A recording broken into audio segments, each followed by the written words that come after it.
Well, welcome everyone. I'm Brock Howell, Director of Snotrac, Snohomish County Transportation Coalition. Welcome to our January 2023 meeting, not what's on the screen here at the moment. We have quite a few RSVPs, so I think folks will roll in as we get going, but we have a jam-packed agenda, so I want to make sure that we have enough time for all of them. So Ed here is going to keep track of attendance as people roll in. He may have some requests in the chat in case he can't figure out your name. We will quickly just shift into presentations. So today's agenda includes a presentation from King County Metro on their Lynnwood Link Connections project. Sound Transit will present on the link project sequencing as it relates to the potential Eastlink starter line. Hopelink / North King County Mobility Coalition will present on their cross-border transportation study with a University of Washington studio class. Hopelink will present on the One Call, One Click program, which has some really exciting new developments that are coming this spring. Chris Simmons from Community Transit will provide an update on the 2024 planning and other planning initiatives that they have. Everett Transit will present on the March service changes that are coming up. Carol Thompson of WSDOT will present on the proposal for a mobility grants program that they have presented to the state legislature. We'll do our roundtable of updates for those of you who can't that we didn't cover through all of the presentations. It's a chance for us to share what's happening within organizations. And finally, Dean Sydnor, who runs RARET, will lead our final regularly scheduled agenda item of addressing mobility for special needs transportation during public emergencies. So with that, just a quick, if this is your first time to Snotrac, Snotrac advocates for connecting people and communities in Snohomish County and beyond with safe, equitable, and accessible transportation. And we are especially mindful of certain priority populations, including low-income people with disabilities, older adults, and youth, as well as addressing the needs of veterans, people who use Medicaid to get healthcare services, tribes, rural communities, people of color, immigrants, refugees, and people who speak English as a second language. So with that, I want us to stay a little bit ahead of schedule. I see Aaron has his hand up. Before I guess we go into the first presentation, Aaron, do you have a question? I do. Very brief, Brock. Thank you for that comprehensive overview. Would you allow me to have, I want to record this first presentation. This will be recorded. Oh, okay. And so I'll just ask for, and we will post it eventually to YouTube for you to see. I will try to do it a little bit more timely than I did last time, which is just earlier this week. I got the November presentation. No problem. So can you, when that is set to go, sir, can you send me the link as well? Absolutely. Yep. Thank you very much. Thanks, sir. Okay. Thank you all. I'm going to now hand it over, I think, to Luke. Excellent. Okay. And I will let the presenters introduce themselves and their teams, depending how many people they have. So great. Thanks, you should Brock. be able to just take over from me, or yeah.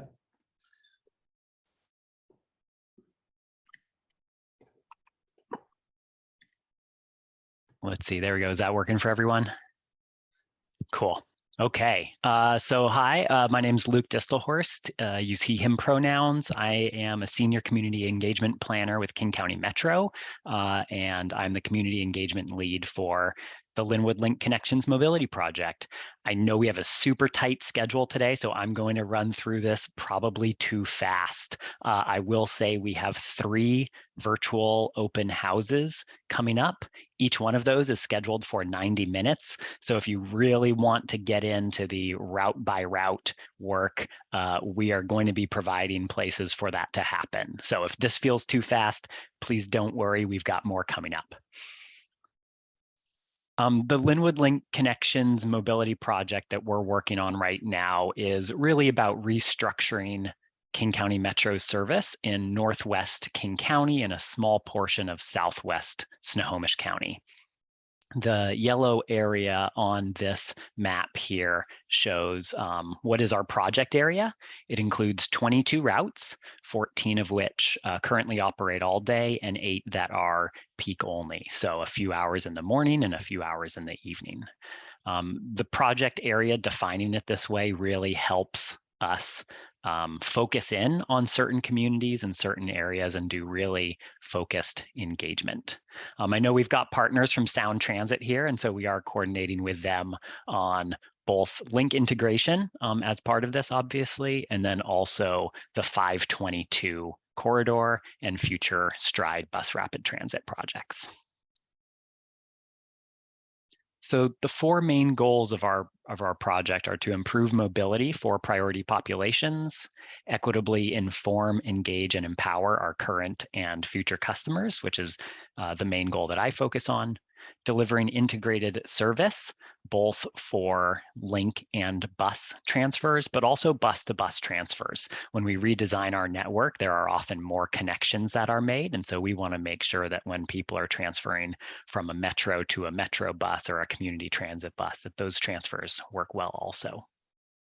And then lastly, improving the overall efficiency and effectiveness and environmental sustainability of our transit system. So where we are today is in phase 2.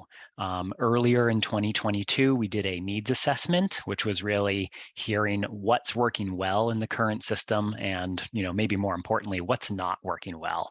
So when we look at designing this network, what are the biggest priorities for our communities? We took those needs and developed this phase 2 service concept where we are right now.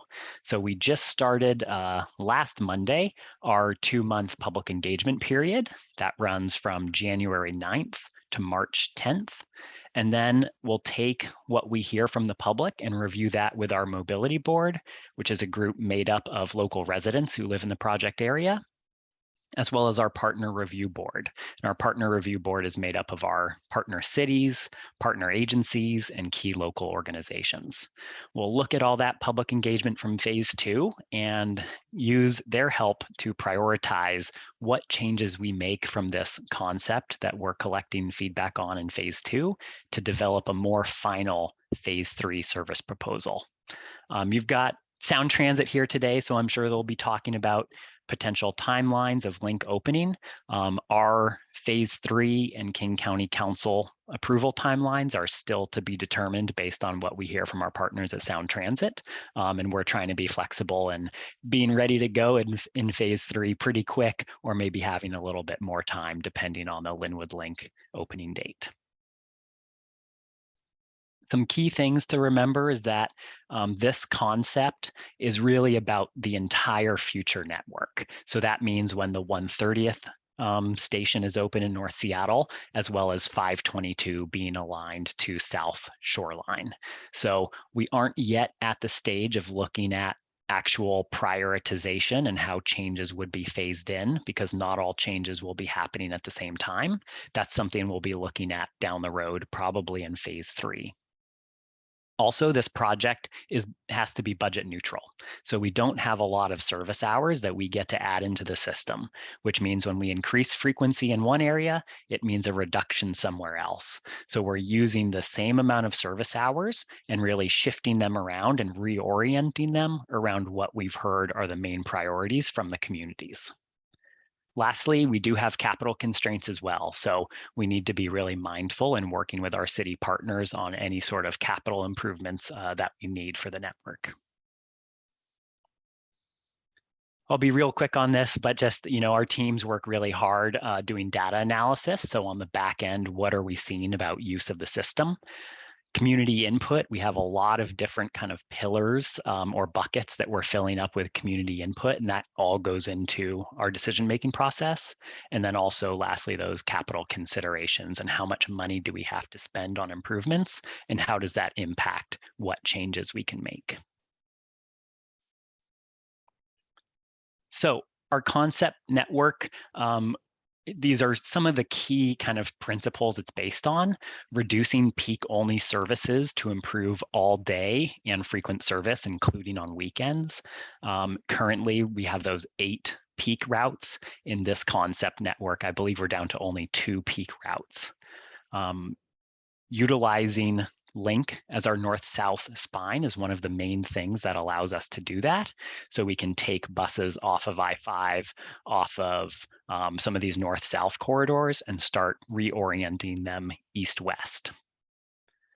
There are also a few routes that are pretty unproductive and have low ridership. And so we've tried to address that in creative ways, possibly by splitting them, where one section that has low ridership might have a lower level of service, and an area that has 75% of a route's ridership could be bumped up to frequent service. So we've tried to be creative in how we approach that. So just in responding to those key mobility needs we heard in phase 1, east-west connections is always the biggest one. This concept introduces a lot of new east-west connections in North Seattle with this potential Route 61, this Route 65 across 125th and 130th, new connections across 145th, 155th, 175th, 185th, and up on 205th around the county border. So that's been a really major focus of this concept. We've also tried to prioritize putting transit service where needs are greatest. So on all of our maps, you'll see these gray shaded boxes. These are King County Metro's equity priority areas. So this is an overlay that when we do this planning work that we use both on the back end, and we want to put out publicly to show where we're putting our services in relation to where our equity priority populations live. We've also looked at the need for having buses run later into the night. I know I experienced that this week, trying to come home late from downtown Seattle and get back to home in Edmonds. Overall, across the network, we have an average span of service increase of about 40 minutes. Some routes, there's no increase. Some routes, it's 30 minutes. And then on a few routes, we see like a 3-hour increase. Also, maintaining and improving frequency is a major priority. In this network, there would be a 19% increase of people having access to frequent service. Reminder that access means within a quarter mile, not necessarily at your front door. We've also tried to have an increase in weekend service. There are a few routes in the current network that are only Monday to Friday, and we've added weekend service to make sure that our buses are operating 7 days a week. And then just lastly, as one of those main goals of an integrated transit system, having frequent to frequent transfers. So if you're on a train that's coming every 4 or 8 minutes, like let's make sure that we have buses there that are also making a frequent to frequent connection, so we don't have people waiting at those transfer points. So where we are in our phase 2 engagement, we have a lot of in-person outreach and kind of general public outreach going on right now. Those are things like social media, news releases, blog posts. We'll be doing tabling at community locations. We have about 30 hours a week of in-person outreach at transit centers, park and rides, high ridership bus stops. We're partnering with community-based organizations, which is one of our main focuses in phase 2. And then also we'll be going to some of our jurisdictional partners for council briefings on this network as well. So the community-based organizations that I mentioned, we have contracts with 4 groups: Lake City Collective, Compass Housing, 18 Seeds, which is an affiliate of the Ethnic Chamber of Commerce Coalition, and then Black Coffee Northwest. So while we do have these online virtual open houses and other events where we kind of ask people to come to us, we're also working with these groups to integrate our work into the things that we're already doing. And a big focus of that is just to meet people where they are, to make sure that we have outreach that is culturally appropriate for the populations that these groups work with. And then after they complete this work, they'll come back to us with reports and findings, in addition to whatever information that they're able to collect through our survey, which is sort of our main gathering spot for public information. And Brock, I made it on time.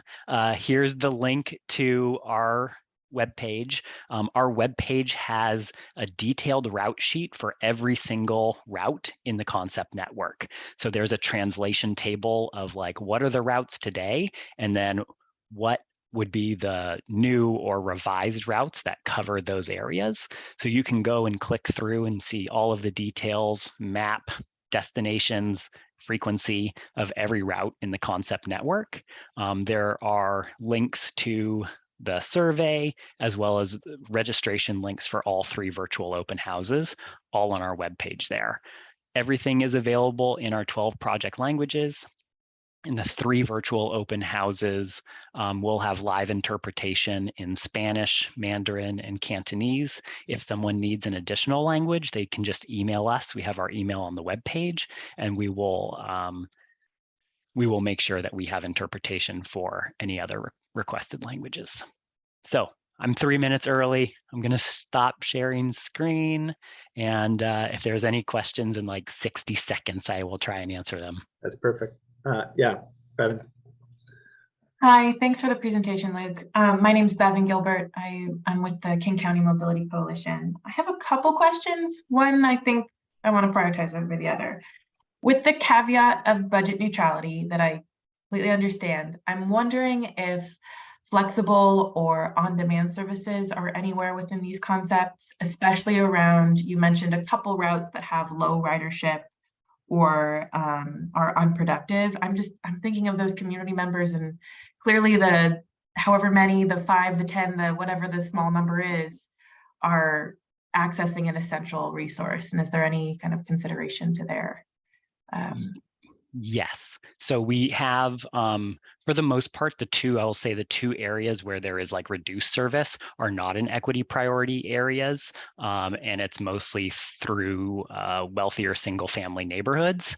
And so those are areas that maybe are not the best for the flexible service versus adding flexible service that maybe fills more gaps like within the fixed route network.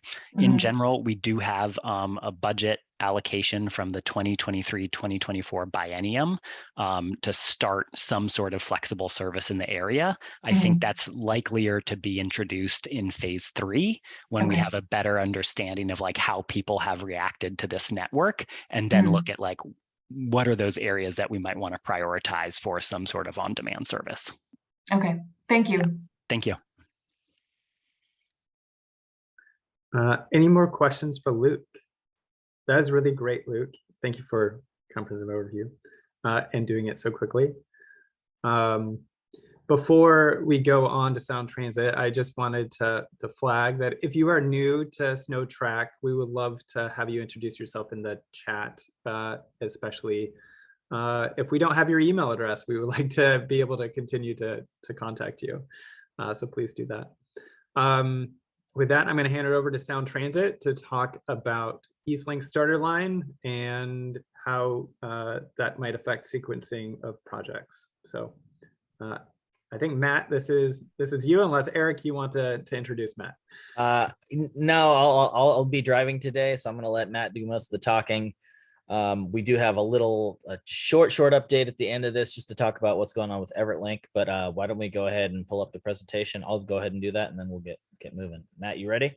I am ready. Yeah, thanks, Eric. So can everybody hear me all right? Yep. All right, cool. Well, first of all, thanks for having me. My name's Matt Sheldon. I'm the Deputy Executive Director for Planning and Integration at Sound Transit. And I've been working with our team on the topic that we're going to be talking about today, which is some resequencing of our Link Light Rail program and an idea that has come up around getting a portion of our East Link line open early. So a little bit of context before we jump in here for folks that haven't been tracking this that closely. You know, Sound Transit has a pretty ambitious light rail construction program going right now. We have a number of projects in construction.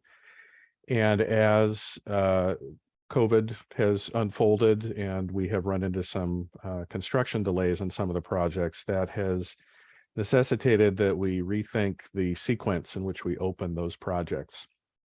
Originally, we had planned to open our East Link extension across I-90 and out to Redmond this year. That was going to be followed by our extension to Lynnwood in mid-2024, and then our Federal Way and downtown Redmond extensions by the end of 2024. Because of the delays that I mentioned, we're now looking at opening the Lynnwood extension first. That could still be in the middle of next year, might be a little bit later into the fall. That would be followed then by East Link in spring or summer of 2025, including the downtown Redmond extension at the same time. And then Federal Way would come later, still to be determined, likely sometime in 2026, but we're still trying to nail that down. So when this news came to light late last year, our board was very interested, our board of directors, in, well, gee, if we're going to delay that East Link project, and it's now going to come a little bit later, what could we do to actually open portions of it that could be ready earlier? And we have some reconstruction activity that needs to happen across the I-90 bridge. But the portion that's on the east side between the Overlake area and South Bellevue is on schedule to be ready to go in early 2024. So that prompted some discussion about what we're now calling a starter line, which would run between those communities via downtown Bellevue. And our board has not made a decision yet on this. They're going to actually take this up at their board meeting next week. But we've been doing a lot of work to figure out, well, how feasible is that? What would that mean for, continuing to complete the full East Link project and so forth. So I'm going to talk a little bit about what some of the impacts of this new opening sequence could be, and what the effect of the starter line might be on that. And you're going to be seeing some slides here that were used at a presentation to our System Expansion Committee last week. Next slide, please. So in terms of sequencing, one of the key factors is that with East Link coming after Lynnwood, we will not have access to our second light rail maintenance base until East Link is open across Lake Washington, which means that when we open the Lynnwood service in 2024, we'll be doing so initially with about half of the service level that we had anticipated. So instead of 4-minute service during rush hours, it'll be more like 8 as we head from downtown Seattle up to Northgate and on to Lynnwood. Compounding that situation is that during the same time frame, the Washington State Department of Transportation is going to be getting underway with serious reconstruction efforts of Interstate 5. This has been a long delayed project for them. Anybody who's driven that corridor knows that it's in bad shape in a few places, and they really need to get going on rebuilding the roadway for the future. So that's putting us in a situation where we're going to have less light rail service than we thought. We're going to have some construction impacts going on, and we're now in a position to figure out, okay, how do we deal with that, particularly until we can get that East Link project open across the lake and get that full service level up to Lynnwood. So there's a lot of work going on right now between Sound Transit and its partners at Community Transit, King County Metro, and WSDOT to figure out what the possibilities are. And I'll talk a little bit about those here a little bit later. Next slide, please. One of the things that we discovered as we were doing the resequencing work last year in response to the construction delays and the COVID impacts that we've seen is that we wanted to bring to bear some lessons learned as we have opened other extensions. In the past, we've opened those extensions one at a time. We're now in the next several years going to open multiples sort of right on the heels of each other. And one of the things we found, particularly as we came out of extending our service to Northgate back in 2021, is we really discovered we need some time after we open a light rail extension to let things settle down a little bit. So we are now programming about 2 months of time after any specific light rail opening to allow us to go back and see how is it working, how are riders responding, are there problems that have cropped up, and what can we do to address those, and really make sure that we're providing quality service before we turn our attention to the next extension. So once we've done that, then we're also programming in 4 months, pretty standard, of what we call pre-revenue service, which is the lead up activities to the next light rail extension. So even when the extensions are ready physically, we still have to do work to test trains and systems. We need to train our operators. We need to make sure everything's safe and that we have completed all of the certifications that are required to actually open for service.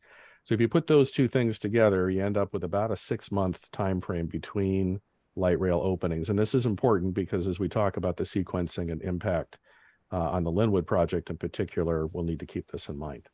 Next slide, please. So what that means is that if we were to pursue the starter line that I mentioned and try to open that early, we're currently looking at, if the board chooses to move forward with that concept, to open that in spring of 2024. That means tacking, roughly 6 months on to the end of that. That would start to affect the Lynnwood project, which is currently slated to open in the summer of 2024. It might push it back a couple of months in order to make sure we've got that adequate time between openings. So I want to be very clear here that, the board has not made the decision to do this yet. And, if they do, if we do proceed with a starter line on the east side, we're going to be working really hard to figure out, can we squeeze down that time frame between openings to get Lynnwood opening closer to on schedule. And we've just got a lot more work to do to really get precise about that. And we'll learn more as the completion of the Lynnwood project comes to fruition. And I noticed that our project director, Randy Harlow, is on the line, so he can help answer questions about that project specifically if you'd like. Next slide, please. This is to give you a sense of what those service levels look like. I mentioned this, before Eastlink would open across Lake Washington. We would have 8-minute rush hour service between our southern station at Angle Lake, south of the airport, up to Lynnwood, 10 minutes midday. But once we get that service across the lake, which gives us access to vehicles at our east side rail base, then we can move to 4-minute rush hour service north of downtown Seattle and all the way up to Lynnwood. Next slide. The Eastlink starter line itself, if that were to proceed, we would be running that with 10-minute service all day, just between South Bellevue and the Overlake area of Redmond. Next slide. So a couple of things around the operations here. We're working really hard, as I said, to figure out how can we mitigate those impacts.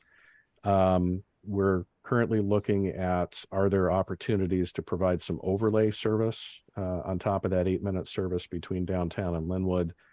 What we would call turnback service that might start in South Downtown and run to Northgate or even all the way to Lynnwood to provide additional capacity and frequency in the corridor before the full Eastlink project opens.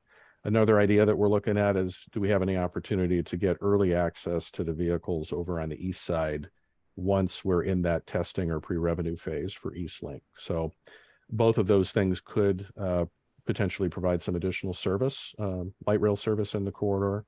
And that's really important because, the connections that folks will make from King County Metro and community transit are dependent on the quality of that service. And that's why we're working hard with those partners to figure out how to make all this work in this interim period in particular. Next slide, please. So last thing I'll talk about is the process around making a decision on this Eastlink starter line. Our board is scheduled at their meeting next week to consider an action that would authorize staff to continue working on this and moving ahead to make it happen.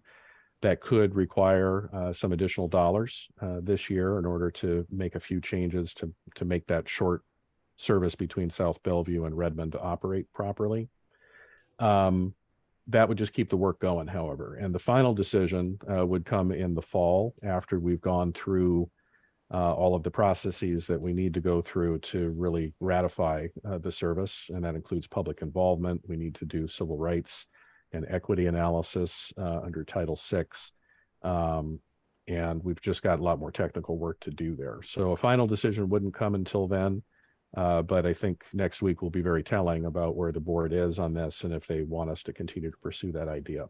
And as I said before, if we move ahead, we'll be working hard to figure out how to reduce the impacts on Lynnwood link as well. Next slide.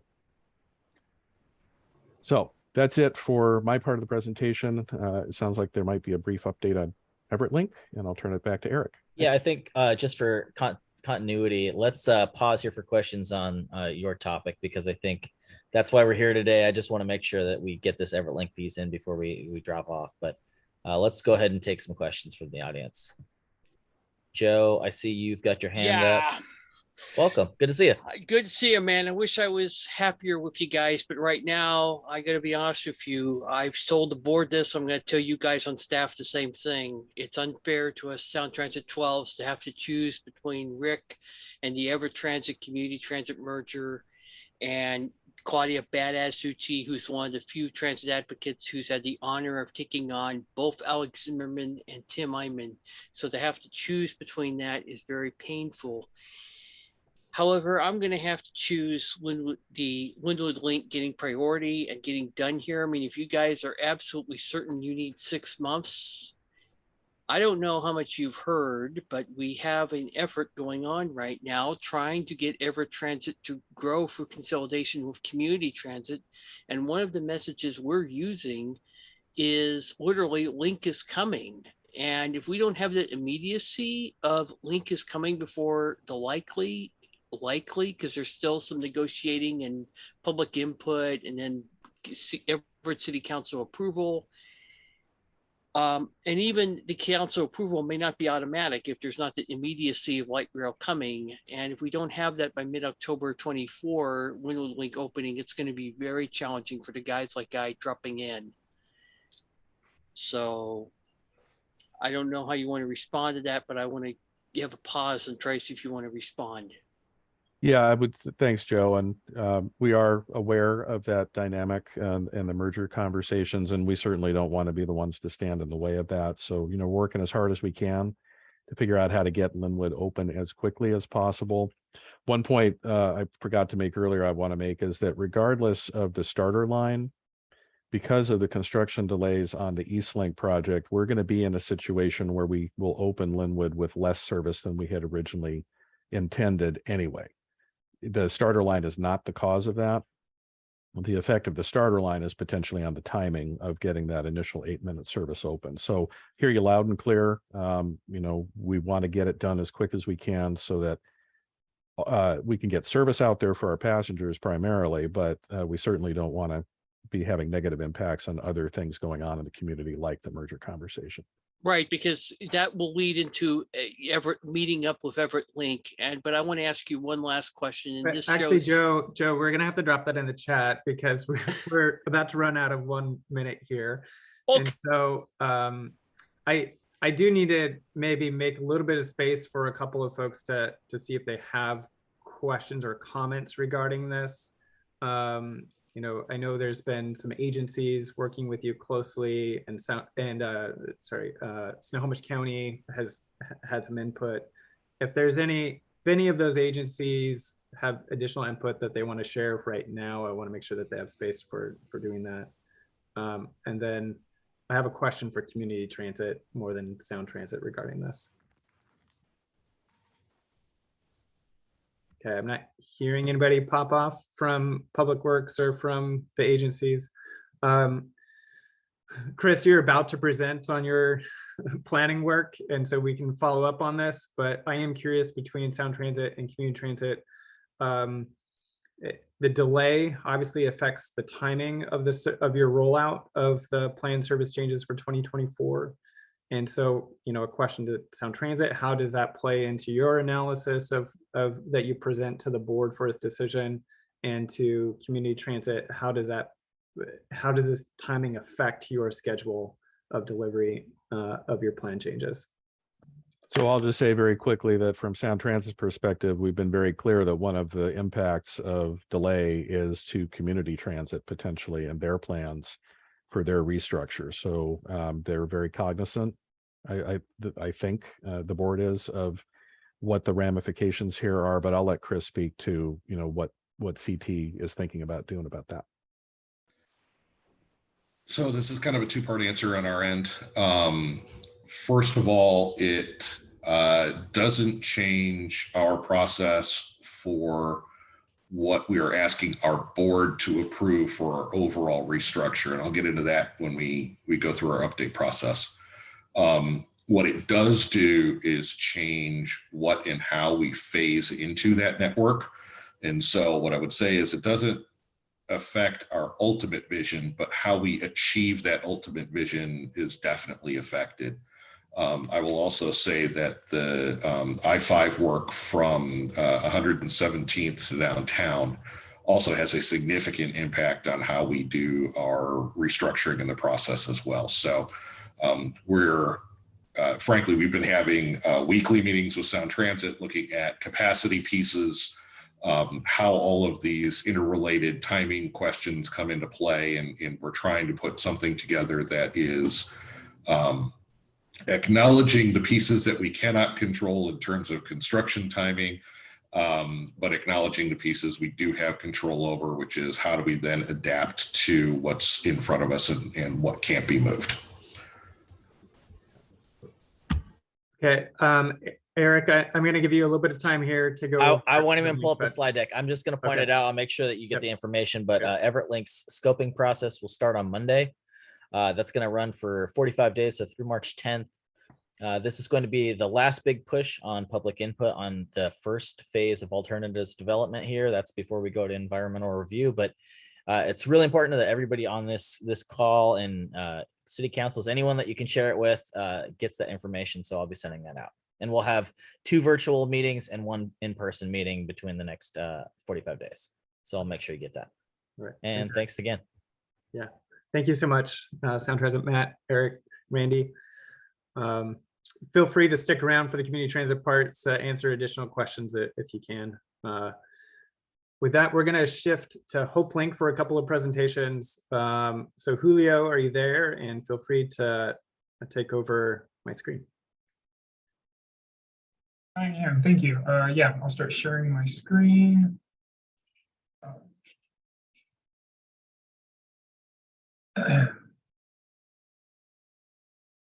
And then, can everyone see it? Yes. Okay, sweet. Cool. Okay, and I'll do this quickly just because I have to hop to another meeting. But yeah, so I'm Julio. I'm the North King County Mobility Coordinator, and I'm going to talk really briefly about the cross-county transportation project that we're going to start. That we're in preliminary stages right now, but we'll be starting it. We met with this. I'll go into it. But just to do a little bit overview. So back in August, we applied for a grant to the University of Washington Evans School of Public Policy and Governance to have them do an environmental, just research the barriers encountered with cross-county transportation. And we got accepted. We met with them for the first time about 2 weeks ago. So we've only met with them once. And we're going to be working with 3 students, and they're Masters of Public Administration students. They're going to be dedicating 10 to 12 hours per week for this project to do research on, again, the barriers and people encounter. And for the project, this project came to be because hearing from partners that attended their meetings, they've mentioned cross-county transportation as being something that could use improvement. And then attending workshops from my colleague Bebhinn, who's here on the call on the meeting, She hosts the Access to Healthcare, and I attended one of her workshops, and people there with lived experiences that use ADA paratransit, they mentioned that Cross County can use improvements. There's excessive wait times, there's multiple transfers. So that all, what we're going to be working on in this project to try and identify solutions for this. And the main goal of the project is, to allow people to move freely across county lines with ease by conducting an environmental scan and identifying and advocating for improvements in travel between King and Snohomish counties. And some key deliverables for this: conduct qualitative and quantitative research, including literature review, focus groups with clients, interviews, transportation providers, and SWOT analysis to identify what works well, areas of improvement, best practices, and effective models of cross-county travel. And then an evaluation report that leverages qualitative and quantitative data to illustrate what works well across county travel, current limitations and challenges, and identify potential solutions. This report should be written in the report's going to be written in a way that key action steps are outlined, and it can be used as an advocacy tool to decision makers and to justify the need for future grant applications. And once the project concludes, we're going to be doing a summary presentation of the project findings and present at the North King County Mobility Coalition and in some of our partner coalitions. We're still planning all that out, so all this is still in the planning stages, so more to come. And then, so as I mentioned, why this project? Coordinating transportation services to be more efficient, flexible, and borderless, and challenge that transit agencies, nonprofits, local regional providers have grappled with for years. Trying to cross county lines, as I mentioned, paratransit is overly burdensome, long waiting periods, transfers. It's too much advance notice and coordination with multiple providers. And addressing the current challenges facing cross-county transportation services will help support an aging population and empower people with disabilities and seniors to have greater independence. And what we're looking for stakeholder expectation and ask, we're looking for data information. So data can include like cross-county travel information, whether that's travel times, how many trips are taken from cross-county, services that are more utilized. So things like that's what we're looking for this project, data-wise. And then we're also looking to establish a task force to make sure we're asking the right questions. We're just guiding the students in the right direction for them to do their research. And then, as mentioned, this is all preliminary. Here you'll see some of the partners we're interested in reaching out. I believe there's some here on the call in the meeting today. So if any of you are interested, let us know. Our contact information I can share out here at the end. But this is some of the partners we want to get in touch with. So Washington State Department of Transportation, Sound Transit, Community Transit, Everett Transit, some of the major transit agencies. And then Snotrac over in Snohomish. I know Brock recently did a survey. So I'm interested in seeing that too, to give to the students to have a starting point and just so they can get a better understanding. Because then North Shore, I know Cliff has mentioned quite a bit of cross-county transportation where he's encountering for that. And then medical, NEMT, non-emergency medical transportation, they engage in quite a bit of cross-border travel, and then homage. So if we missed anyone here, definitely let us know. We'd like to connect with them. And if you're interested in being part of the research, also let us know. And yeah, that was really quickly. Any questions? If anyone has any insight, yes, I see a hand up from Katie. Yeah, I just, you're missing the Snoqualmie Valley Transit. That's a major connector on 203. SBT, yes, they're on the, yeah, I didn't, my apologies. Okay. Yeah, they're on there. We would definitely get them on there. Great, thank you. Yeah, connecting with Amy. Any other questions?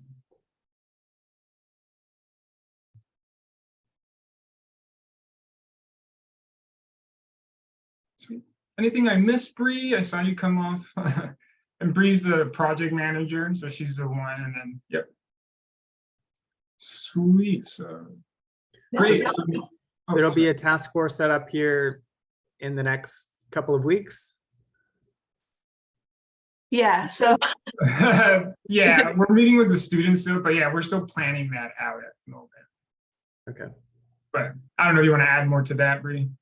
Yep, no, just would add that we're definitely looking to at least hold a kickoff meeting with some external partners, but thinking maybe like monthly kind of task force check-in meetings. So we have not scheduled that yet, but definitely reach out to Julio or myself if you're interested in getting involved in this project in any way.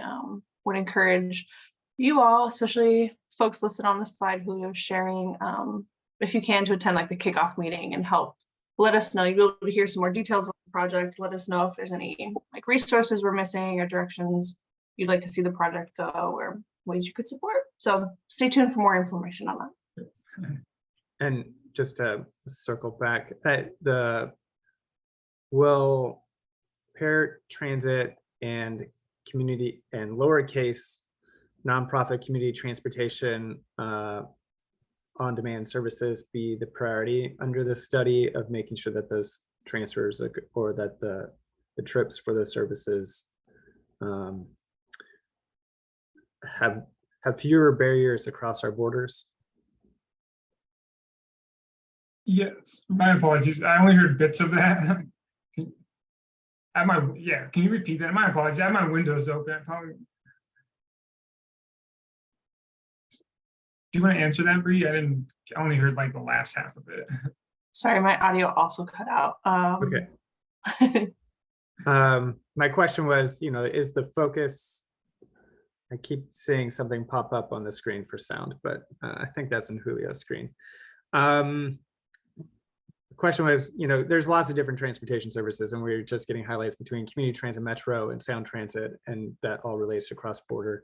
But is the focus of the study more on paratransit and on our nonprofit service providers who are doing door-to-door on-demand service? Yes. Yeah. Okay. Yeah. So I think we're keeping the scope broad enough for like any type of trip or trip purpose, so we can kind of assess a variety of travel challenges. But we're definitely anticipating that services like that will be able to identify some more improvements we can make. Okay. Anybody have additional questions for Julio or Bree? Okay, well, I'm gonna just go straight to the next Hopelink presentation. Bebhinn, feel free to put up your slide deck. Thanks, Brock, and thanks, Julio, Bree. It's always nice to add some Hope linkers into the Snotrac meetings. While I get my screen ready here, just want to quickly introduce myself to you all as a group. Can I get a thumbs up from Brock whether or not that screen sharing is working perfectly or imperfectly? It looks great on our end. Yep. Awesome, great. So my name's Bebhinn Gilbert. I use she, her pronouns. I'm typically in this space talking about the King County Mobility Coalition. I'm the program supervisor of that work, but I'm also part of the Hopelink mobility management team. And I've been working pretty closely with our director, Stacy Sahu. The two of us have been tackling the One Call, One Click project. So my goal for chatting with you all today is to kind of give you the latest and greatest. There's going to be an introduction to this work or a reintroduction for folks who have heard this name before. And then we have some really fantastic status updates and exciting announcements around user testing and launch. So hopefully I'll be fast enough for any questions as well. So to reintroduce this work to our Snotrac partners, I wanted to highlight with you all. So again, my team, the Hopelink Mobility Management team, we have been building a centralized trip planner and ride requesting tool for our region, King, Snohomish, and Pierce counties, which will be a process, a set of tools to simplify and streamline the steps that folks, especially specialized transportation users, that highlighted group that Brock started our meeting with, can simplify the process for those community members as they find, request, and then ultimately secure transportation options. The first phase, the phase that we're currently in, has focused on creating a complete multimodal trip planner.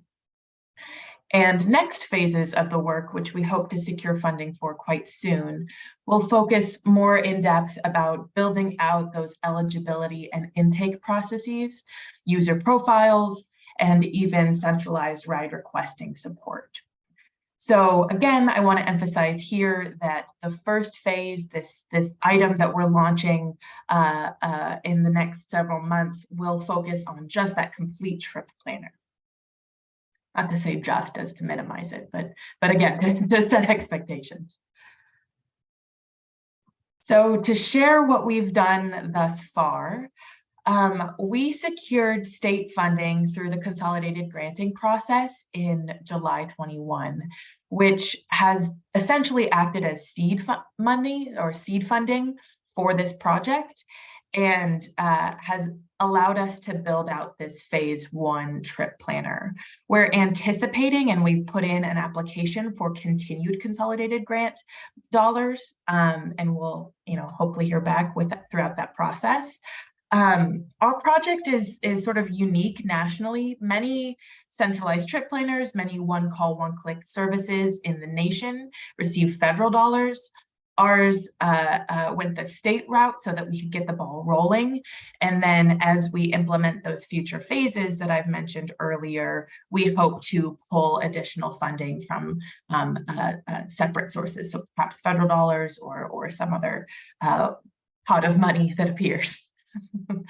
The second milestone I wanted to highlight for you all is that this work began through an inclusive planning process, a community-led and shared decision-making process, and we aim to continue that as a foundation. So we have an advisory committee wherein we hear not only from transportation agencies and folks whose data will show up on this trip planner, but also community members with lived experience, the very folks that we're aiming to serve and help simplify their search process.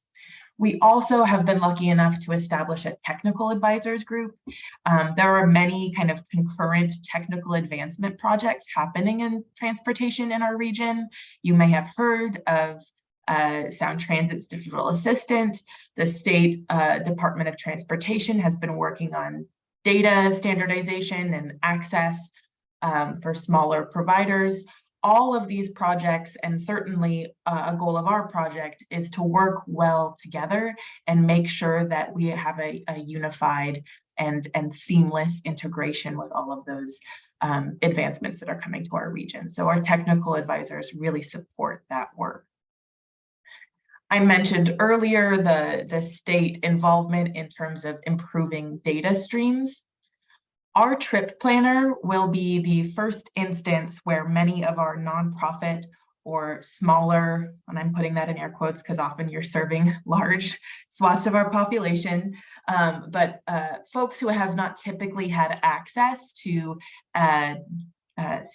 standard data feeds or had the staff time to create them are now being contacted through through WSDOT and through their contractor Trillium to create that static route feed that can be discoverable by a trip planner.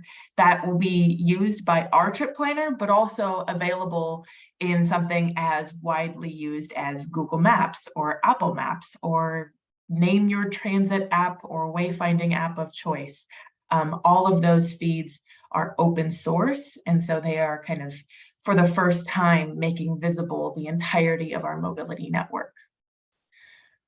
Somewhat unique to our project is that we are also piloting, so not only fixed route services that have as of yet not been seen, but also we're piloting data feeds for flexible services. So any service that includes a deviation route or a service area rather than stop by stop will be discoverable on our trip planner.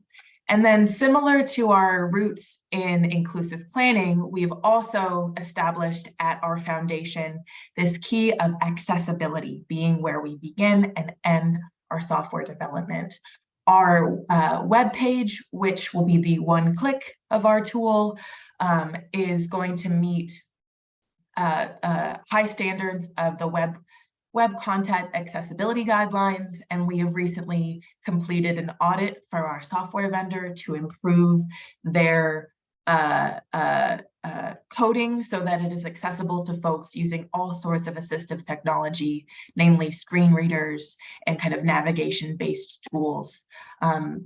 We are also in this work not only making sure that this is happening for our trip planner, but advancing these conversations again at a regional and really even national level, international in some regards, so that the next multimodal trip planner, the next one call, one click doesn't have to start from zero when it comes to these software foundations that will maintain accessibility for all users.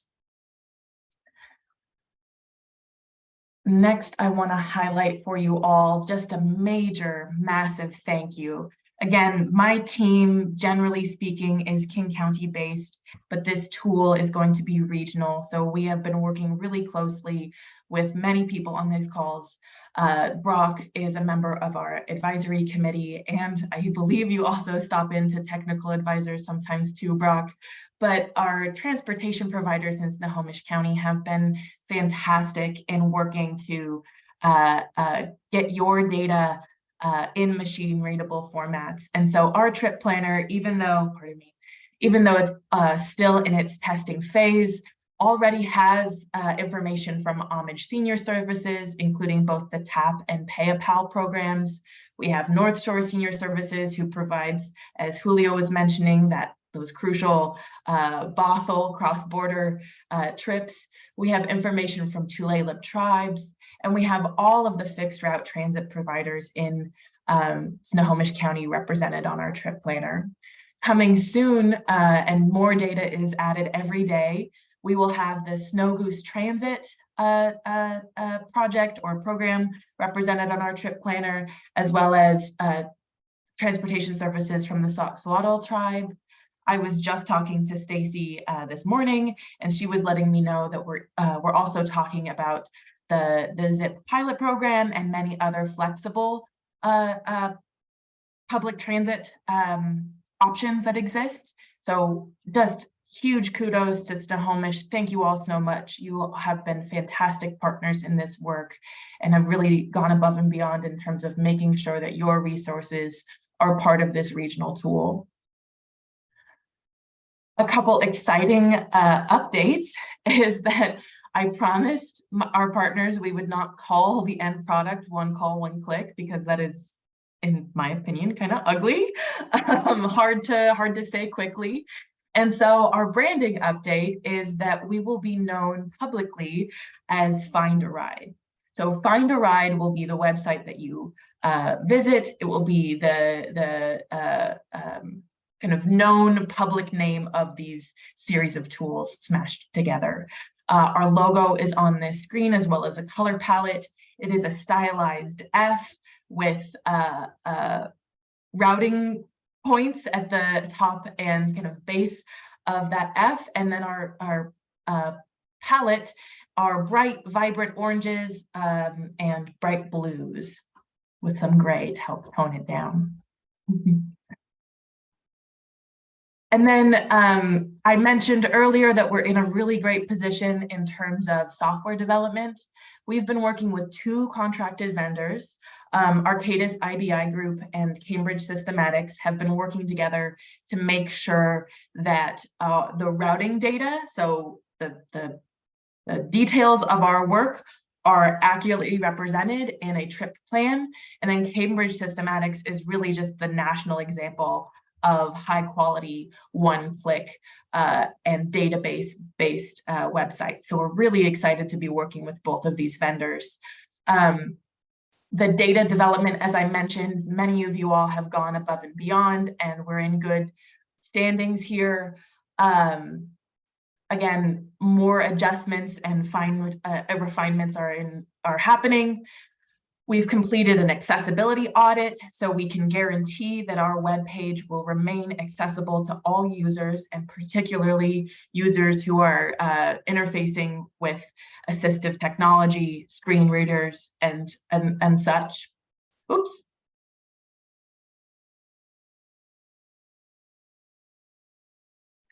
Screen sharing stopped, so I hope I can finish up here in a second. Did I cut out? Sometimes I don't know how that happened, but I know you were going to show. Yeah, I wanted to close out with showing the trip planner itself.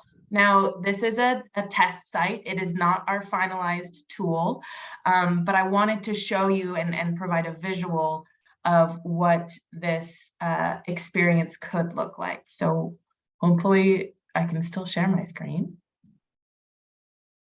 Okay, you should be viewing, this is the splash page. Not yet. Oh, 1 second. How's that? Yes. I promise I've shared my screen before. This is our splash page for finding options. We may or may not remove this based off of feedback. It's looking like it's going away. But the thing I really wanted to show you is this tool. So very similar to a Google Maps or an Apple Maps. Again, those are our kind of design North Stars. But we have our entire region highlighted. Again, this is a transportation finding tool for Snohomish, King, and Pierce counties.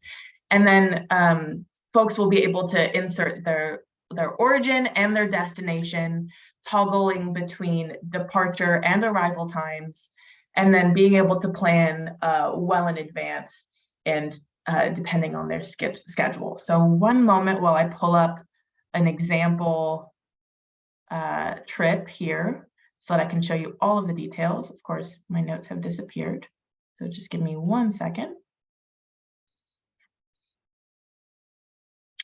Before I move away from this page, I do want to highlight this upper right-hand corner. Our site will be translated into last count, I believe it's 12 regional languages, so that we're in compliance not only with Title VI, but also so that we're meeting the linguistic diversity needs of our region. So not only not just checking a box, but rather filling the needs of our community members. You'll notice that as you start to add in an origin or destination, you have a drop-down menu to create your trip plan. I have a predetermined set of addresses, but someone could also use place names to get this job done. So, if you know that you need to go to the Roosevelt Safeway, you can type in Roosevelt Safeway rather than needing the exact address of that building. I am changing a few of the settings just to demonstrate that you can do so. Again, that you can plan for arrival for future trips. And then when you click this Plan Your Trip button, we also have several eligibility and filtering tools available for folks. So you can toggle and select the types of accommodation that you may need for your trip options, the types of services that you want to have listed in your possible itineraries, and a few eligibility factors that determine different program enrollments or point towards program enrollments. Again, this is a very basic version of the user profiles that we hope to invest further in future phases. Once you have determined that you have a complete list, you can find matching trip options. And it takes a few moments to pull this data, but in a couple of seconds here, you'll see that North Shore Senior Center is an option, as well as a Metro Transit trip and a community transit trip. When someone wants to see the details of a listed itinerary, again, this is placeholder text for the most part, but this will give a deeper description of what someone can expect, including the contact information for North Shore. You can see it in this itinerary form, and you can also take a look on a map basis. So again, this sort of arced line denotes that this is a flexible service route rather than a very specific origin and destination kind of turn left on 5th Street type of direction. You can kind of compare this to the public transit option on the map. And again, you see a much more kind of traditional mapped out trip. I'm going to stop sharing my screen. I am right at time, a little over it. If there are any questions, again, I know Brock has a packed agenda, so please share them in the chat and I will be happy to connect you if I can't answer the question to my director, Stacy, and then most of the time I know what's going on with this project. So thank you so much. I hope that was an exciting update. It is exciting. Last thing, sorry. One last question. So there's going to be kind of a pilot rollout, and then there's a projected timeline for the full rollout. Can you provide those dates again? Yeah, thank you. So we have a projected user testing rollout for about 6 to 8 months from now. We're softly saying early 23 to kind of give ourselves a window, or spring of 23. And then because we want to make sure that this tool is as accessible and as robust as possible, we do not as of yet have a hard launch date. We instead are really focusing on that user launch date of latest spring 23, so that that user testing can be robust enough and our full launch can be a confident choice rather than kind of working backwards from a deadline and feeling crunched. So a little bit of a non-answer there for you, but spring 23 is when we're hoping to have wider community testing. Tom has a question. So Everett Transit on the back end for the community, for the customer service center, uses a program called ATIS that is pulling in the GTSF feeds for their planners to work with customers on. Could this be an alternative platform for customer service center employees to work with riders on mapping their routes? Yeah, I certainly think so, Tom. And to tell you the truth, I'm not sure this specific use case has been one we've thought of, but certainly, you know, the project name of One Call, One Click refers to a single website or a single phone call that someone needs to make. And so if the trusted partner for that community member is calling into y'all and having their trip planned through your staff and call center, we certainly want to be one of the tools that is available for those call center staff and seeing the entire breadth of mobility options in our region. And then to Christine's question, spring of 23, spring of this year. Yeah, well, I think you had said 6 to 8 months, and I think you Sorry, I meant weeks. My goodness. I think that was the confusion. So yeah. Sorry about that. Yeah. Spring of 23, that is this year.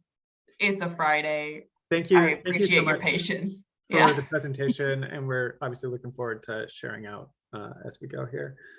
I think we're back to community transit and looking back at the integration with light rail and how our services get changed with that. And so, Chris, feel free to share your slide deck. So no slide deck today because frankly, we've had way too many presentations to try to put together in the last couple of weeks. But let me give you a couple of the let's call it the key points coming up. First of all, I don't want to lose track of the March 23 service change that is upcoming. We're really strongly encouraging everybody to replan your trip There are no route changes, but there are a lot of timing and headway changes. So we want to make sure that everyone's aware that even though your route may not change, the time that you need to access your route may change. So we're strongly encouraging folks before March 19th, kind of replan out your trips or replan out your commute. The second part is the public comment period for approving our, let's call it full network restructure, opens on February 2nd, and that'll be a 30-day comment period. So we want to make sure as folks start to see RAC cards and other materials, that's what we're referring to. In reference to the previous conversation, what we are asking folks to approve is what we're calling the envelope, or in other, in an environmental services document, you might call it your master plan, the full vision for what this restructure is going to achieve between 2023 and 2026. We're trying to give ourselves enough wiggle room in terms of the moving construction targets with Sound Transit, the impact from I-5, to allow us to phase in the network restructure and respond to all those moving timelines. But we know what that end vision is going to be, and that's what we're asking our board to approve. So that'll be a 30-day comment period opening on February 2nd with the public hearing at the March board meeting for community transit, which I think is also March 2nd. Those are our two major ones. For those who saw the workshop, and thanks, Joe, for putting that in the chat earlier, we did have a discussion with our board yesterday indicating all of the different pieces that we're trying to integrate with as we perform this network restructure. The work on I-5 is very significant. Our understanding is that there is a safety hazard that WSDOT is trying to mitigate before it becomes a major issue on the Ship Canal Bridge. There is no way to undertake that work without majorly disrupting the I-5 corridor. So in terms of the how, in terms of the where, in terms of how do we make that the least impactful in contributing with WSDOT to keep everybody moving, that's where the work still needs to progress. And frankly, we're not going to have final answers, especially out of the WSDOT project, until sometime in, let's say, August, based on how WSDOT bids that project. So there are still lots of moving parts through this year, heading into March of 2024, where we think things start to really get hot and heavy. So again, key points, March of this year, take another look. Don't assume your trip is staying the same. And secondly, please do take a look at our materials as they go live on February 2nd for a 30-day comment period for our final network restructure. Thanks. That was great, Chris. You have single-handedly brought us under schedule here, which is fantastic. Are there any questions for Chris?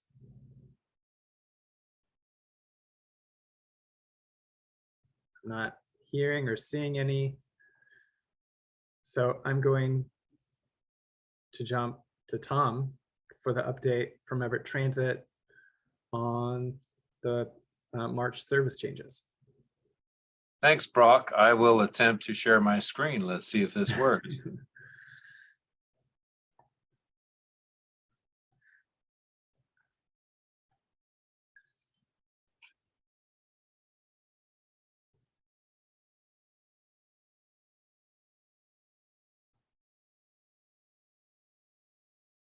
Well, let's see here.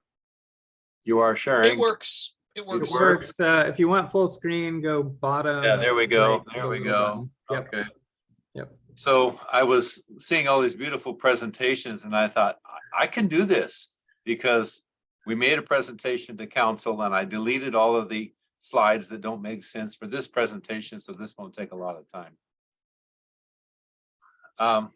So we went into, actually, we started this last fall with our 2023 service change proposal. We had some pretty, I'd say, ambitious and creative ideas, particularly on how we might improve service on the south end of the city.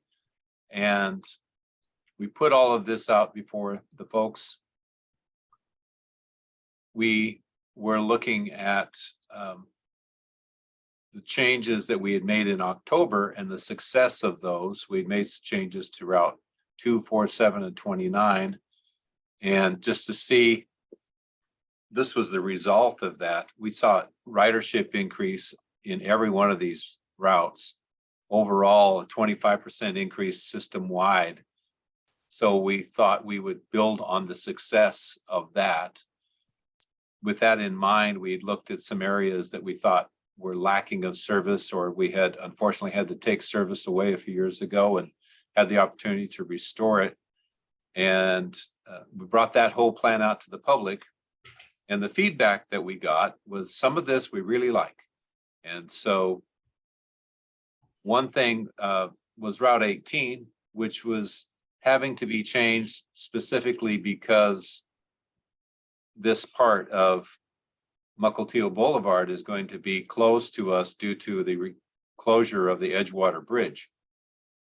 As you can see, there's really no way to get to Mukilteo unless you do what we're planning here, which is to go through the Seaway Transit Center, come back out to 526, and then go down 525 to Mukilteo.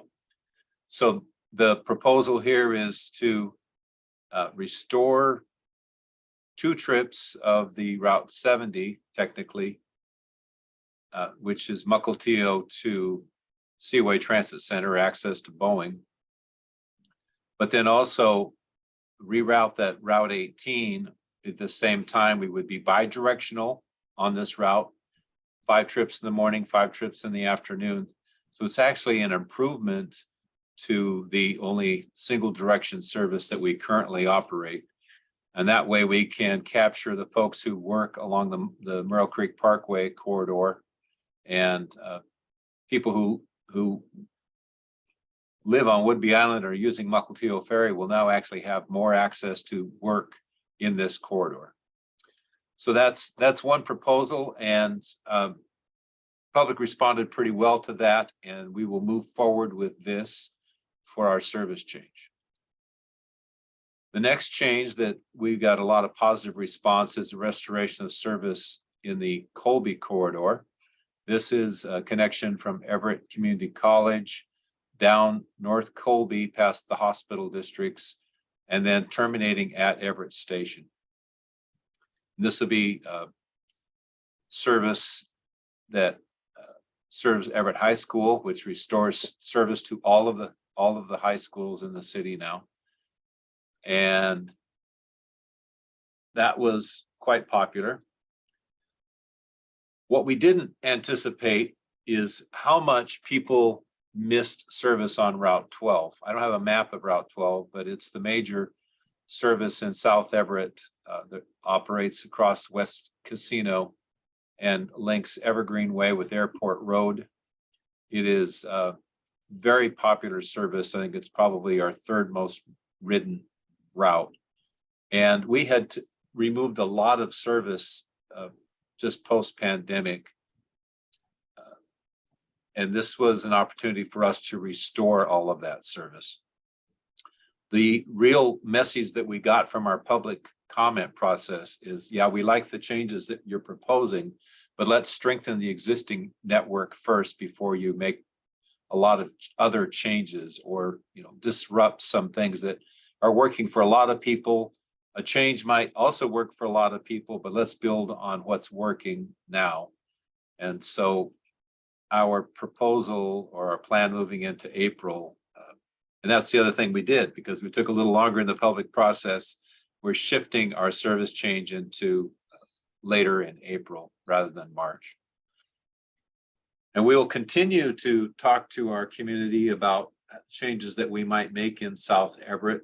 I don't know when we will be able to affect those, but the other thing that we've learned is that March service changes are very, very challenging. So we'll most likely make a service change only in September moving forward. That gives us enough runway to have a good public process, and we don't run into all of the activities that happen in early winter and the challenges that we have with holding public meetings in the winter and all those other kinds of things. So that was a good lesson learned for us. So the revised plan is that we have a net addition of 513 trips per week. That's a 11.4% increase in service. We will operate some earlier weekday trips. We have some later weekday and weekend trips. And we've revised some route timings to adjust for traffic needs that you would do every time.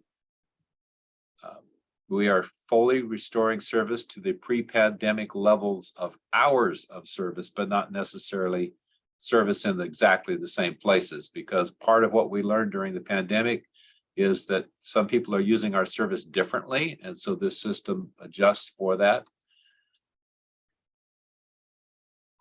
We are using a lot of ridership data and analysis and customer input to affect this change in April.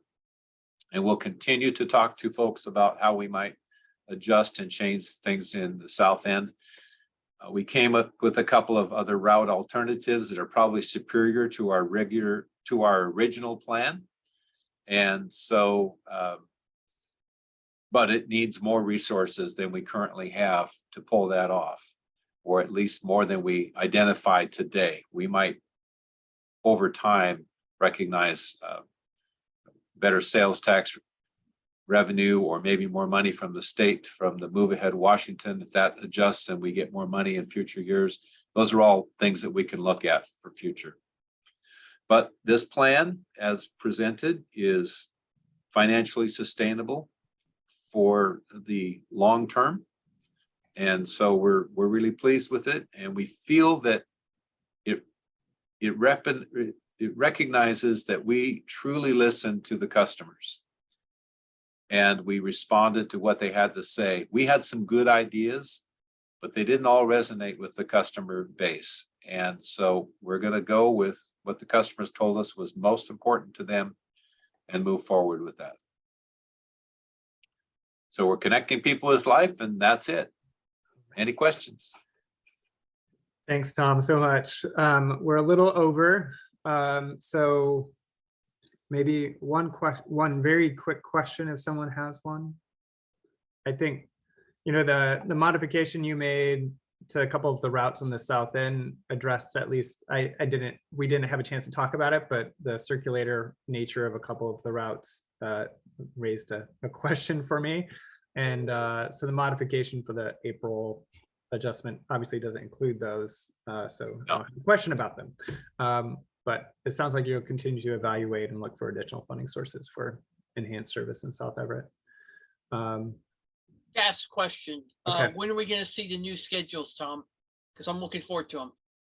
Well, the new schedules won't come out until March. Yeah. Okay. Late March or early April, usually about 2 or 3 weeks before we actually launch the service. The one other thing I want to share is that we now have 7 of our 10 new electric buses on site. The rest of them will be delivered in a couple of weeks. Challenges in where we park them because we're getting them ready for service, but we hope that they will all be in service by the April service change. We're very excited about them, and you will like them too. Oh, I know. Fantastic. Let's see here. I'm not sure there we go. This should be full screen. All right, Carol. You are up. I don't know if I am presenting this correctly. Hopefully, can people see it? Yep. Perfect. All right, great. Thank you. You can all hear me? Yep. I can't see you now, so you'll need to give me audio cues. All right. All right. Well, I am here standing in for Ricardo Gatla on the Mobility Partnership Grant proposal that is being put forward. So thank you for making time for us on your agenda. And I see some of you have already had this briefing, so maybe you'll have more in-depth questions hearing it a second time. But glad to be here. So this journey started out in response to HB 1514 in 2021, where the TDM Technical Committee and WSDOT and other partners started on a journey at the behest of the legislature to identify how to improve the foundational commute trip reduction program. So we engaged with CTR and mobility stakeholders, and 3 emphasis areas emerged as priorities for an expanded program. And you can see those here. So they were provide more TDM solutions throughout the state, including both CTR affected and non-CTR affected areas in both urban and rural. 2, create transportation demand management mobility solutions for a broader set of travel and socioeconomic markets. I think you know the CTR is focused on commute trips at large employers in urban affected areas who arrive between 6 and 9 in the morning, which is about 4% of the total trips in the state. And so people wanted to see us be able to get at the other 96% of the trips. And then the 3rd emphasis area was to double down on congestion in the most congested area parts of the state.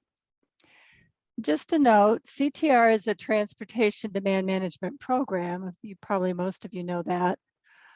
But transportation demand management is actually broader than and encompasses more than CTR. So think of CTR as one TDM tool in our overall TDM toolbox. And so when we identified these emphasis areas, that told us what we wanted to achieve, but we hadn't developed a recommendation on how to achieve and operationalize those emphasis areas. So next slide, please. It should be number 3, Brock. Is that right? Yeah, we're on the 2022 evolution slide. Slide number 2. Slide number 3. Okay, with all the hands in the air? Yep. Okay. So in 2022, this is what we did. We completed some of the requirements for HB 1514 and got the legislature engaged in the work. But our most significant effort in 2022 was to conduct over 100 workshops that resulted in the development of this mobility partnership grant proposal. I just want to emphasize a few key points. First of all, the TDM Technical Committee chose not to open the CTR law for the 2023 legislative session. And this was because stakeholders told us that they really like the foundational program. They think it does what it was designed to do, and they don't want to lose it. They wanted to go beyond it, but don't want to lose that one at all. And so with that, we pivoted our strategy away from expanding or changing the foundational program to developing a complementary program to achieve the 3 emphasis areas that we had identified. And then of course, another noteworthy development is that through Move Ahead Washington, the legislature has increased the CTR program funding $3 million per biennium. And this would amount to about a median increase of $70,000 per biennium for each of our recipients. Okay, slide number 4. Yep.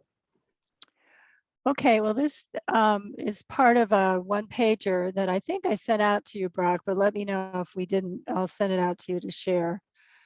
And it shows how the proposal compares to CTR. So CTR is on the left, and as we know, it's really focused on urban areas, major employers, commute trips 6 to 9. And the grant proposal would focus on a whole array of other users, healthcare users, frontline users, tribes, cross-country travelers, rural communities. And it would still do, more mobility for more people, resources for underserved communities, reduction in greenhouse gas emissions, which is fundamental, improved health, safety, and resilience, and enhanced accessibility. So it would go after different trip markets. Solutions could include a whole array of things, from first last mile connections to a new transportation service for a community. It could apply in urban and rural communities. We tend to think urban communities are really well served, but there are, as we know, mobility deserts in urban areas, and this grant proposal would be able to do something for those communities. And then there would be a real emphasis on underserved and overburdened communities, which of course is we're all centering on that these days. Next slide, please. Yep. So through our engagement and research, we found a big funding gap, and we heard this from small communities and rural communities that who could actually probably qualify for a number of grant resources, but they don't have the capacity to even put together a grant proposal. So this proposal would include funding for just that, setting up technical assistance and grant development to just have the capacity to get something going. And that's a really important gap that it's a barrier to lots of small communities and organizations to accessing the resources that are out there. There's lots of resources, grant sources for planning, project development, project, implementation. But that very beginning part of even being able to sit down and put together a grant proposal is something a lot of these smaller organizations don't have. So this would address that as well. And eligible entities for these partnerships: nonprofits, transit, human services, transportation providers, existing mobility coalitions, MPOs, RTPOs could all come together and form partnerships. And technical assistance could be provided directly through WSDOT, or perhaps peer-to-peer learning, or through a consultant contract. There's lots of possibilities. And then the partnerships would have the opportunity to identify their own gaps and come up with solutions, do some pilot programs, and test and measure these solutions to revise them and see about continuing. And it could be that the program would, maybe a community just has one project they want to get started and that's all they want to do. And maybe another community or partnership would want to get started long-term and be able to be set up to be going after and securing grant fundings going forward. So that's some of the thinking that's going into how this could be set up. Thinking that it would probably be a combination of formula funding to assure that capacity in the beginning, and then some competitive funding. So it would be a mix. And the vision would be to have these mobility partnerships across the state, wherever they were needed. And as I mentioned, then if the partnership wanted to continue over time, they could access other sources of funding, such as regional mobility grants or federal CMAQ grants. Okay, next slide, please. Yep, we're in slide 6. Okay, so this is what makes this grant different. As I mentioned, the fills in the gaps that are from the federal and state grant funds, specifically that front end technical assistance and startup, would really emphasize equity in underrepresented communities. It would combine or could address both TDM and human services programming. And I mentioned it could be a combination of formula and competitive funding. So next steps, slide number 8. we're asking for a new funding source to expand the pot for public transportation. We know that transits have just succeeded in getting much needed funding last year, and we don't want this to, infringe on that funding. So we're asking for a new funding source. We have a legislative working group that's talking about strategy of working with the legislature. So if any of you would be interested in joining us on that, please let Ricardo know, or you can let me know. And I put my email in the chat. And we're also developing a sign-on letter at the request of Representative Taylor, Jamila Taylor, who is our primary champion on this. And if you would be interested in signing on to that letter, also let us know. The process for getting a new grant or program started through the legislature is, first, the concept has to be proposed or draft legislative language sent to them. And our champions, Rep. Taylor and Rep. Ramos, are doing that. Then if we're successful, the legislature would authorize the new program and allocate funding. And then they would direct the TDM Technical Committee and WSDOT to actually develop the details of what this grant program would look like and how it would operate. And if we were lucky enough and successful to get to that point, the Tech Committee and WSDOT would be looking for lots of stakeholder input and figuring out what those details need to look like to be successful. So, where we are now is informing people about the proposal so they can know how it could benefit them, and hopefully go out and let the legislature know how they feel about it. So with that, I'm ready to answer questions.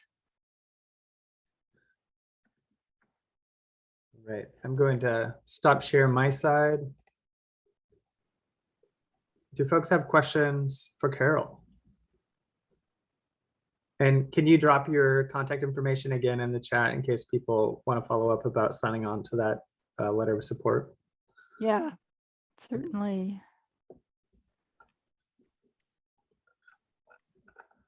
All right, thank you so much, Carol.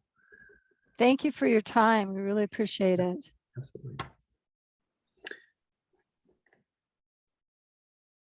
Okay, well, we're on to our roundtable, and luckily many of our partners have provided major updates of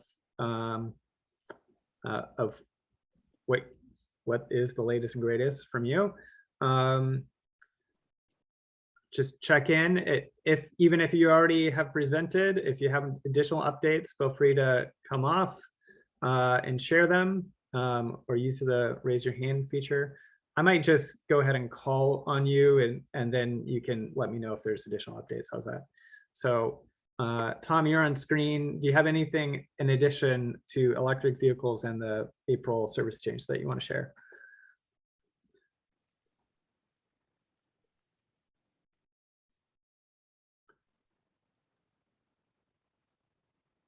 I don't have any specific updates for Everett Transit, but I will say that Sound Transit will be hosting some activities here at Everett Station and also at Cascade High School, I believe, on February the 15th, particularly to talk about light rail plans as part of their outreach that Eric had mentioned on February 2nd, beginning February 2nd.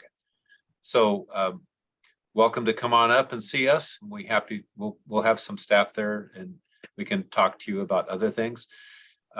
We are continuing our work with community transit on the consolidation plan, and you can expect something for the public to respond to probably around mid-March. So you can look for that, and we're looking for a lot of input on that. So thank you. Thank you. Christina Curtis, let's stick with City of Everett for a second. Do you have any updates from Public Works? No specific updates, other than we wrapped up interurban trail to YMCA, that crossing with the flashing beacon. We'll have our Fleming bicycle corridor coming into construction in the next couple of months. Those are the main things, nothing else new, and just continue to work on our project. So thanks. Okay, thank you. Let's go to, it looks like community transit has hopped off, but let's check in with Pierce County. I think we had someone from Public Works here. Oh, yes, Bebhinn. Good afternoon, all. I don't have any major updates. I know we have the PCCTC meeting coming up in March. We'll love everybody in this audience to attend those meetings because we have the same platform as Brock and actually in Hopelink, sharing basically the same information down the I-5 corridor and everything else. So you guys are welcome to join our meetings, and I'll put that information in the chat.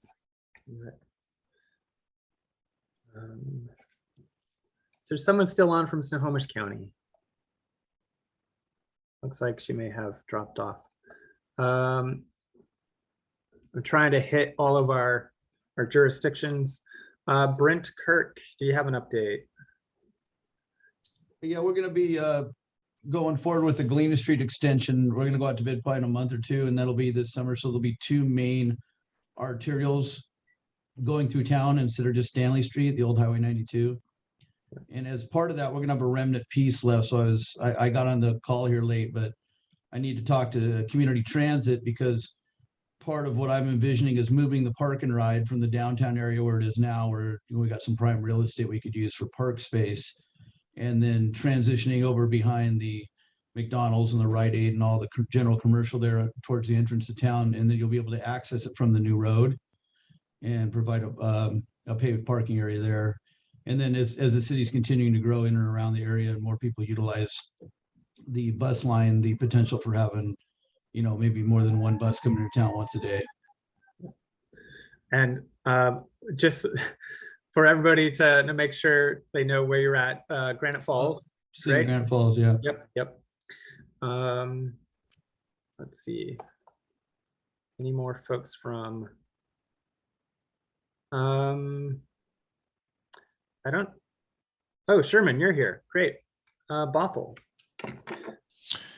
Yeah, hi everybody. Only update we have, I guess, is that we're now moving forward to in our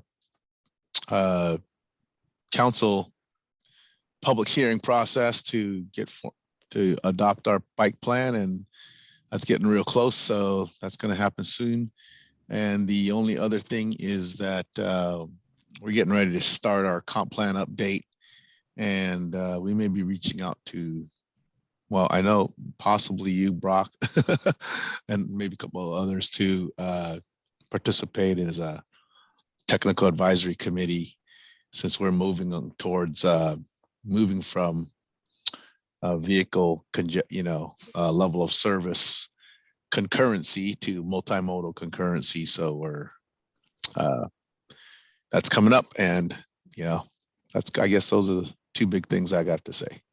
Thank you. And happy to serve. Thanks, Sherman. Kate, what's happening in Monroe? Two things. We officially finalized and opened a multimodal trail up a Chain Lake Road, which is pretty exciting. That was at the end of last year. And then construction of another multimodal trail along US 2 fronting the fairgrounds is close to completion. And like Bothell, we are beyond the data collection for a comp plan update, and we'll be getting the real work here probably in the next couple of months. Perfect. That's it. All right. Don Vaney, council member in Arlington, do you have an update?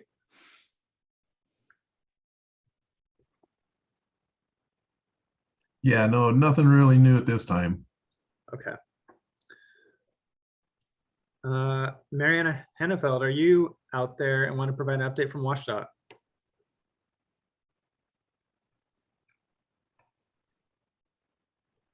Maybe she just now dropped off. Just saw her. Let's go back to at least one of our transportation providers, Julie Rose. Brock, kind of same update that some of you have already heard. Homage has begun our fixed deviated route between the Arlington Smoky Point area north to Darrington and back. We started that January 2nd. And so we're excited about that regular route that's taking place. We're looking for riders. We're looking for additional ways to advertise it to this community. So if you have ideas, send those over to Homage. And then this exact route will hopefully be improved or increased in July if we are granted the WSDOT additional funding to partner with the Soxhawtl tribe and keep that route going. So that's what we're up to. It's very exciting. Let's see.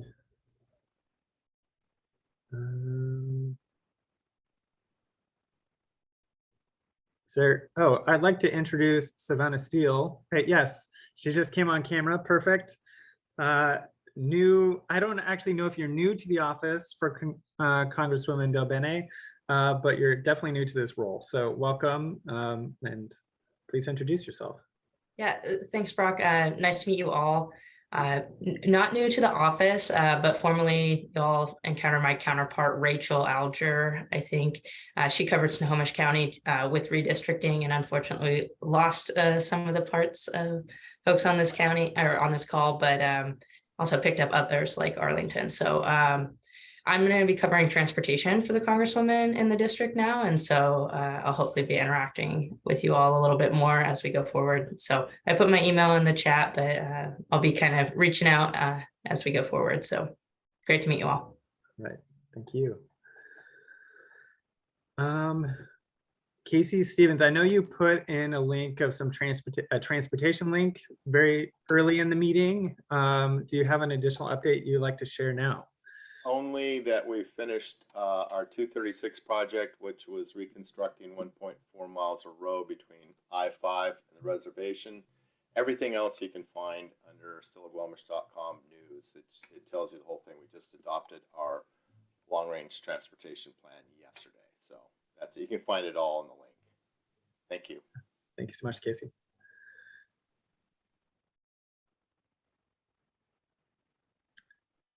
With that, if there's no additional updates people would like to share, I'm going to hand it over to Dean to talk about the latest on mobility and during public emergencies. Excellent. Thank you, Brock, and I appreciate everybody who's stayed throughout this whole meeting. It's been a really jam-packed one with some great stuff. So thanks for putting that together, Brock. Just to wrap things up here, we're going to cover some topics surrounding transportation coordination during emergencies in the Central Puget Sound region, with a specific eye on events up here in Snohomish County. For folks that don't know, I am a part of Hopelink Mobility Management. We are based out of King County, but we do have these kind of cross-county borders we're trying to knock down and make sure that we're all collaborating, sharing best practices, and working through these emergencies to serve our constituents as best as we can. So kind of, I've got, probably about 10 minutes here to run through things. First thing I want to address real quick is some brief respiratory illness updates. Obviously, for those of you that follow the health district updates might have noticed that some indoor masking recommendations were posted about on the health district website. This is because there's been, in addition to in December, we had high levels of flu activity. There were also some flu deaths in the county. We also had RSV afflicting the region, in addition to COVID-19, which, while not front and center in everyone's mind these days, has not faded completely from relevancy. It's still something we need to be, encouraging folks to get their updated boosters when they need to, and are taking necessary precautions like staying home when they feel sick. So from a transportation standpoint, for our drivers and riders, anyone that feels sick should be encouraged to stay home, just from a personal safety standpoint and from an operational resiliency standpoint, with a trio of respiratory illnesses impacting our region. It's can get a little nasty, and we don't want any office pandemics going around and rendering us less effective than we ought to be, because staffing is already an issue as it is for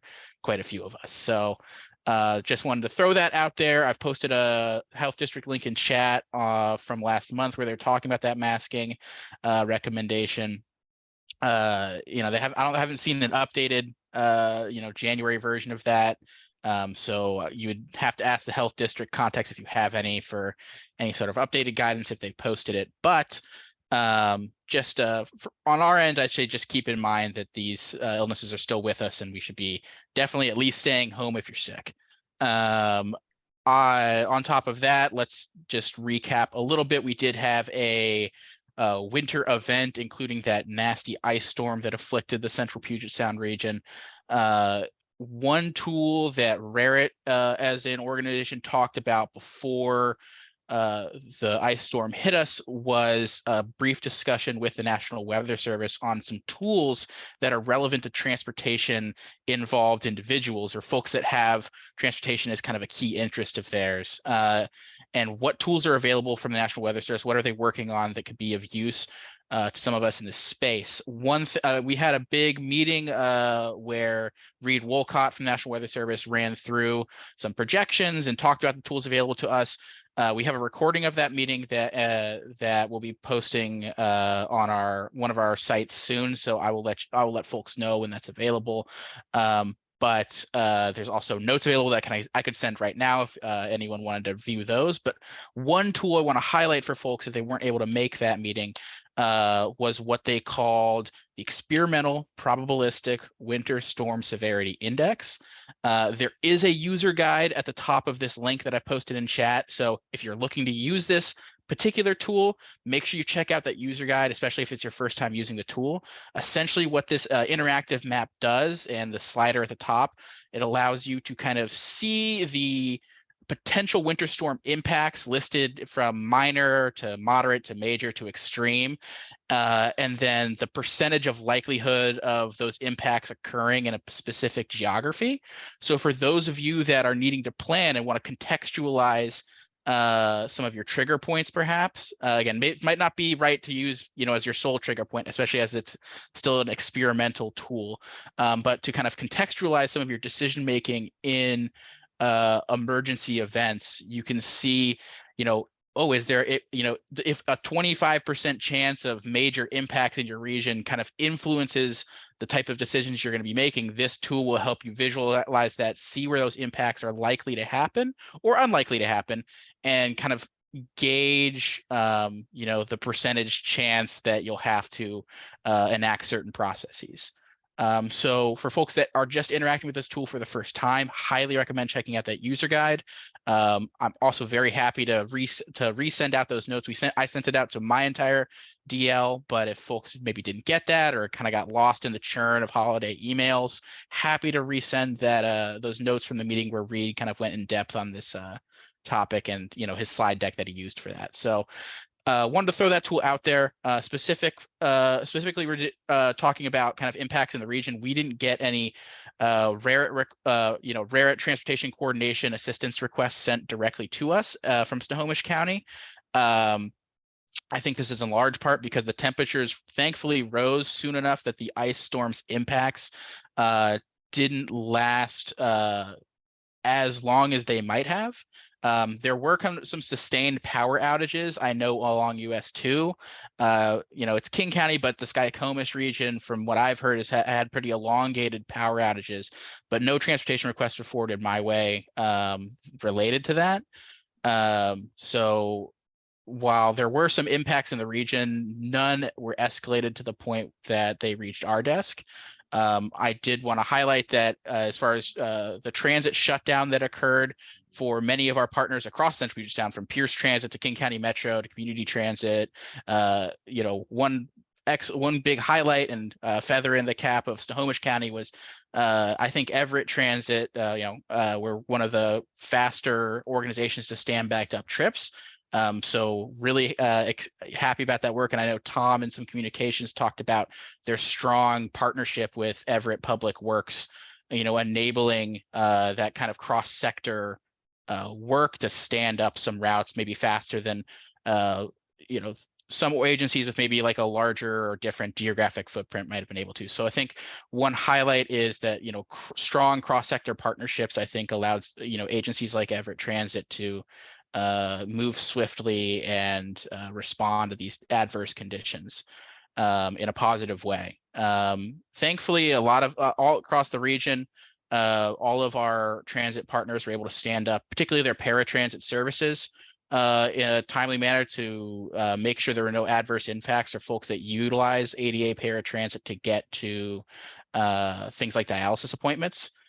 Throughout the entire disaster, we did not have any cessation of service for Hopelink NEMT services. I reached out to some of our representations from there, and they talked about important prep work that was done and planning that was done to make that happen.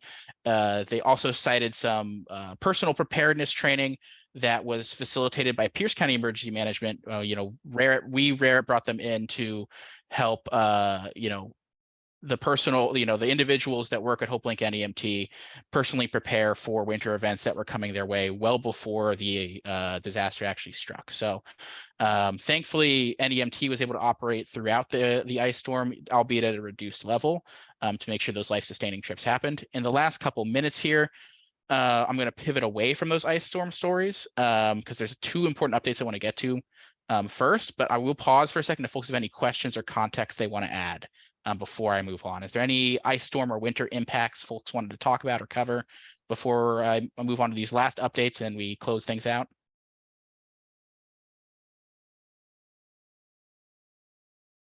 Okay, not seeing anything. So two big updates. First of all, some of you will probably be receiving emails soon related to our emergency transportation provider network project.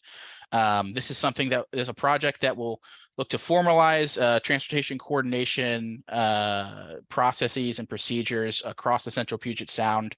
Set out kind of clear roles and responsibilities. Create stronger cross-sector partnerships and provide training resources and materials to our partners across the region. We'll be standing this up in phases. The first phase is mostly going to deal with partners that maybe already attended some ETPN related meetings in the past, or are large providers or partners with big footprints in a region that make them kind of really important partners to just having baseline coverage across our entire geography. But long term, we hope to reach all of our relevant community partners as well as we stand up this process. Sorry for my dog barking. One last thing, and I apologize for the dog barking. There's some construction or something happening upstairs. But one last final thing is that we will have a partnership with Pierce County Emergency Management for their Access and Functional Needs Summit that's coming up, I believe, on February 15th. They don't have a finalized flyer to be sent out yet, but this will have a 2-hour workshop with National Center for Mobility Management. So NCMM is coming into support with this workshop that will talk about evacuations and transportation coordination during evacuation, specifically focused on skilled nursing facilities. So if Chris McCory is still on the call, I know she was here earlier, they brought that up at one of our previous RARET meetings, and we've kind of run with this idea at this in-person meeting that I believe will be hosted in Tukwila in February. And again, there will be a flyer coming soon, but they want to make sure transportation providers are aware of this and hopefully can attend, because we want to workshop out some responses to the need to evacuate things like skilled nursing facilities, assisted living facilities, and things like that. So it's definitely a gap in planning at the moment, and it's something that I know that meeting's looking to address. So with that being said, we are at time, so I'm going to pass things back to Brock so we can close things out. Anyway, thank you all. Thank you so much, Dean, for that quick overview. Just as a closeout reminder, our next meeting is March 17th, 12:30 to 2:30 p.m. And I look forward to seeing you there. Thank you all for joining us today.